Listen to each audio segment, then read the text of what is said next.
Hey, Baker, with regard to yesterday, what was most either disappointing or irritating or whatever about the way the whole thing transpired? First, I'll probably say that this is the one and only time I'll address this issue because, the interview was done back in April, like right after the draft, and just things taken out of context, and that's the problem with today's day and age. You don't read the whole thing, you don't put two and two together, you just kind of read scripts, and then people, they combine sentences from different conversations, and so it seemed very disrespectful, and I can understand that, but what people didn't realize is the conversation entailed of me saying that I was surprised I was drafted #1 overall too, and then me going on a rant after that about QB evaluation, and then me frustration from recruiting processes and stuff that I've had that it's very well documented, my thoughts on a lot of that. And so it had nothing to do specifically about Daniel, about the winning and stuff, but I reached out to Daniel because all that blew out of, way out of hand, and I wanted him to know how I felt, and I've heard nothing but great things from Saquon and Sterling Shepard, guys that, have a lot of respect for him and that I, respect their opinions, and so I just wanted to clear the air with him, and it is what it is. That's today's day and age. You read one thing and you can have your feelings, but that's the only reason I addressed it yesterday is because that, to me, that came back on my character. That's one thing that I don't care about a lot of opinions of it, if you like me or not, but that looked like my character was, way out of line, and so that's the only reason I addressed it. Were you blindsided by this, or did you know it was? No, I mean, just once it came out, I was like, wow, that's completely forgot that we even had that conversation back in April, and then was pretty confused about it, to be honest with you, because that wasn't what the conversation was. What was his reaction to your? He was very nice. Everything that people have said about him, he was cordial, said no worries, man. Because I know Saquon and Sterling and a couple guys over there as well, and so I think that's the good thing about having people around the league that is it can be said whatever's on the outside. People can have their opinions, but when it comes down to it, I've worked with some people, and they know how I am inside the building and who I am as a person. Baker, just to be clear, the article made it seem as if you were talking about your mind being blown about Daniel going 6 because of his win-loss record at Duke. Those were that's a different conversation that didn't even involve you, or was that not reflective of the conversation? No, that's what I'm saying. Is it was on the lines of me talking about evaluating and the college frustration of me not getting offers and saying that winning comes, first if you're a quarterback. And, I can absolutely understand the relation to that, and there's no question about it, which is why I felt like reaching out to Daniel. But, that's the type of thing that frustrates me because it was taken out of context, and then on top of that, now we're talking about something that's not about the Browns. And so, to me, that's the biggest thing. But did you say, I can't believe the Giants drafted Daniel Jones? Yeah, last year I said I couldn't believe the Browns drafted me, like I said earlier. How did Daniel take it when you talked to him? Good, just like I said earlier. He took it good. Did you actually spoke to him? It wasn't like you guys were texting? It was texting, yeah. Oh, it was He's very busy too. Is that something you wouldn't do, Baker? If I had a problem with someone, I'm pretty sure I've made it very clear that I will say I have a problem with someone, which is, why I addressed it. Baker, because you have an itch, are you going to have to pull back? Or No, absolutely not. No. So do you hope to play in this game Thursday, or Friday, excuse me? Absolutely. I think that third game, a lot of the times it's treated as, the last warm-up before the real thing starts, because none of the starters play in the fourth game just because it's so close to the real one. And just, a final tune-up, ironing everything out, treating it more like a game week, just the mental prep work of getting into a routine. So, yeah, I'm, looking forward to playing. How much would you like to play? I would like to say at least a half, but that's not my call. Is this kind of a lesson learned, do you think, for you then, too? Is this make you wary of interviews or just... Yeah, you can't trust anyone.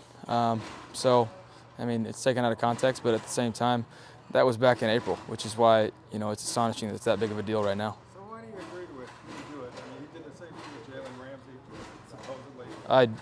You're telling me that I read an article that he did with somebody else? No, but it was a story with Jacksonville last year that Jalen Ramsey said all this stuff. I have no idea what's going on outside of here, and I have no idea what you're talking about. What about the fact that Freddie, once again, completely has your back, goes to bat for you? Does that help in a situation like this? Absolutely. Because of it's a way bigger deal on the outside, and so him addressing it is great. But he also is one of the guys that knows exactly who I am, and that was taken out of context, and it wasn't exactly what I said. Is the Ohio State part of the story accurate? What was it? That you were forced? I'll be honest, I haven't even read the article. I know what I said about Daniel, but I'm going to paraphrase here, but he wrote that he asked you if your apology for the flag planting was heartfelt on a scale of 1 to 10. Where was it? You said 0. yeah. Is that accurate? Are you an Ohio State fan? Like, are you going to get mad at me right now? No, I'm not. I'm just asking you a That's question. very accurate, yeah. Yeah. With the end of training camp or whatever milestone this is, you're kind of transitioning from one thing to another. How would you characterize how Freddie revealed himself during Freddie's first camp as a head coach? I think he wanted to get his message across about toughness and discipline, and I think he's done a great job of that. And just being himself every single day, not wavering from what he told us from the very beginning, that this is going to be our team and he's going to coach, but it's up to us to decide to be all in and buy in. So he's been that same guy every day. So it's been a really good camp. How would you sum up offensively, individually, in just the training camp? I feel like we've made great strides on trying to see what type of team we're going to be. Just communication-wise, I think individually and as an offense, realizing the importance of that, we've made huge strides on. Individually, for me, taking care of the ball and protection-wise, I think have been two huge things that I've improved on. Baker, Freddie said that he doesn't care if there's a bullseye on you guys. He expects it. He kind of embraces it. Is that how you feel? You expect the best and want the best from everybody? Absolutely. We want to get somebody's best shot every game to where we have to bring it every week, and then at the same time, that means we're doing something right to where people want to beat us. They're not, going into a game and people not giving effort, it's not fun. You want to compete against the best. You want to play against the best, against their ability. Going back to Freddie, he's yelled a lot in camp, and I'm guessing you saw that last year because you were with him. He's the yelled a last lot. eight Okay. games. Yes. Do you think it surprised the defense at all, who maybe didn't know Freddie well as you knew? No, I'd say we went through the spring and they kind of saw a glimpse of it, and then him just being himself every day and just having conversations with those defensive guys of who exactly he is. I think it's been a smooth transition, and so he's earning respect. Does that fiery nature carry over to the building, the meeting rooms, all that kind of stuff? Yeah, and that's the type of staff that they've put together. You got a bunch of guys that really care about winning, and they'll do whatever it takes. Baker, what is the history of your number 6? Mean anything to you other than a number? Fun fact, Tony, I never picked it actually. I walked on to Tech and they gave it to me, and then when I transferred, they thought that was my number, so they gave it to me. What did you wear in high school? 11, 11? So, it's that part of you now? I guess. You had to show I'm happy to have a jersey, Tony. Would you change it if it's one different one? I don't think Cleveland fans would be very happy. I'll keep it. Well, LeBron did. That's all right. Are you another part of this that I want to ask you about? Are you playing a different weight than last year? And is that designed to get bigger? A little bit heavier than I was last year, but it's a better weight.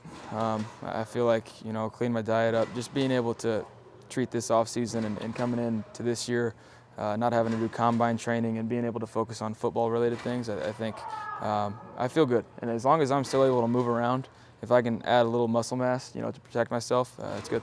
What's the difference? That's pretty private, man. You're a football player. No, it's okay.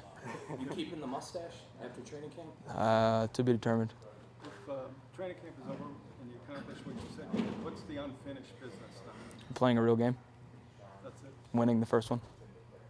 But from here to there, what is it? Do you need to identify certain things yet? Starting to game plan, I think we just need to continue to get better. We'll see with this game what we need to improve on. I hope we, no steps back, just keep moving forward and identifying what we need to work on. Were you just trying to add pressure to the field goal kickers at the end there? Absolutely. Have you been? Well, it started as I was talking to somebody, then I turned around, and then all of a sudden I'm right in the middle of the drill, so might as well. Does that concern you at all? That there's been a lot of missed kicks in camp? No. Have you given, because of your history with Austin Seibert, have you kind of gone to him and tried to boost him up a little bit or anything? Most of our history is me talking trash to him in college, so that's what I did today. Del, we're just playing pitch and catch a little bit well before the Colts game. Do you guys do a lot of that stuff that we don't see, where you guys are kind of getting the mojo down? Yeah, and that goes back to the communication part of things, and knowing that I wasn't playing in that game and he wasn't either. Just getting a good workout for me, getting throws in, him seeing how the ball's coming out of my hand, and then just landmark-wise at the top of routes and certain things of how we want it run and where I'm thinking it's going to be accomplished.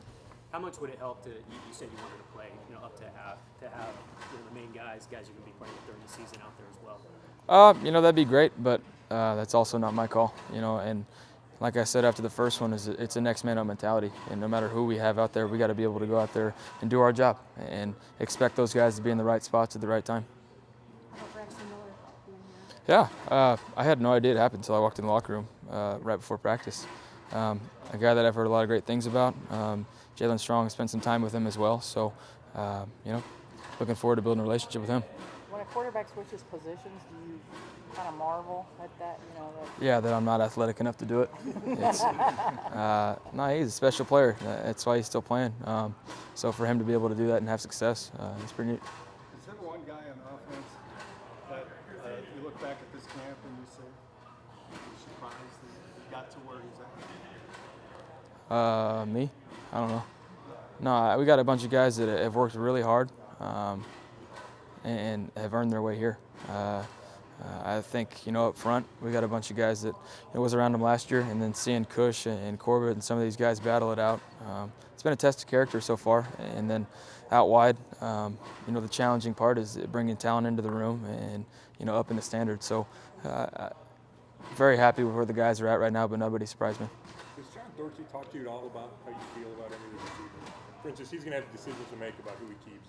Will you be involved in that at all? I think even if I said something, that sweater-wearing guy's not going to take it into opinion. I'm just kidding. No, we haven't talked about that. He's doing his thing, and he knows what he's doing. I'm just doing my job one day at a time. You might not have showed any of it yet. Do you know what this offense's identity is? Not yet. I think once the pads come on, I think we found a little bit out about our toughness out in Indy, practicing against them. So I think if we can continue to be an all-around offense, that'll be great for us. How much would you like to play in the next game and perhaps even a series in the final game, depending on how you feel about that? At least a half this game, and then we'll see about the fourth one.